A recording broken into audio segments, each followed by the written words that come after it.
These are direct consequences of our greenhouse gas emissions and a trend we must stop now. Tradable carbon units are one of the most effective weapons in the battle for a better environment. But what is a carbon unit?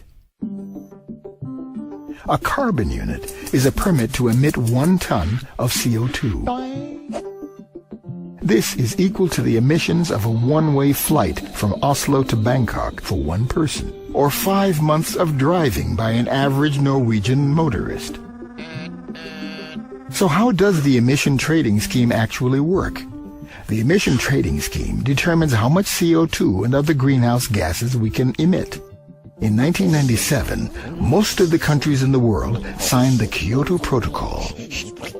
The aim of this agreement is that all industrialized countries should reduce their total emissions of greenhouse gases by at least 5% from 2008 to 2012, compared to their emissions in 1990. The UN distributes quotas of carbon units to those industrialized countries that have signed the treaty. These units set a limit on the level of emissions. This limit is equivalent to the total amount of CO2 that these countries are permitted to emit, and which is less than the anticipated emissions. Some countries are so successful in reducing their emissions that they simply don't need all the carbon units they've been allocated, while other countries may struggle to reduce their emissions and need more units. Countries may, therefore, buy and sell carbon units. The price of tradable units depends on how many there are in circulation.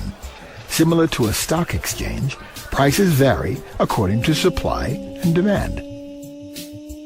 Each country is individually responsible for deciding how to cut its emissions. Heavy industry is often responsible for a large share of a country's CO2 emissions. Many countries have therefore decided that these industries must make the largest contribution towards emission reductions. Let's look at an example.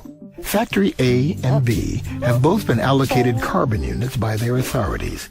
Factory A decides to reduce its emissions by implementing climate-friendly measures.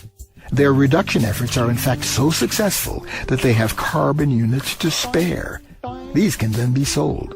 Factory B, on the other hand, is unable to reduce its emissions and has to buy carbon units, from Factory A, for instance. However, Factory B can also cover its emissions by investing in CO2 reducing measures in Factory C, which is located in a developing country.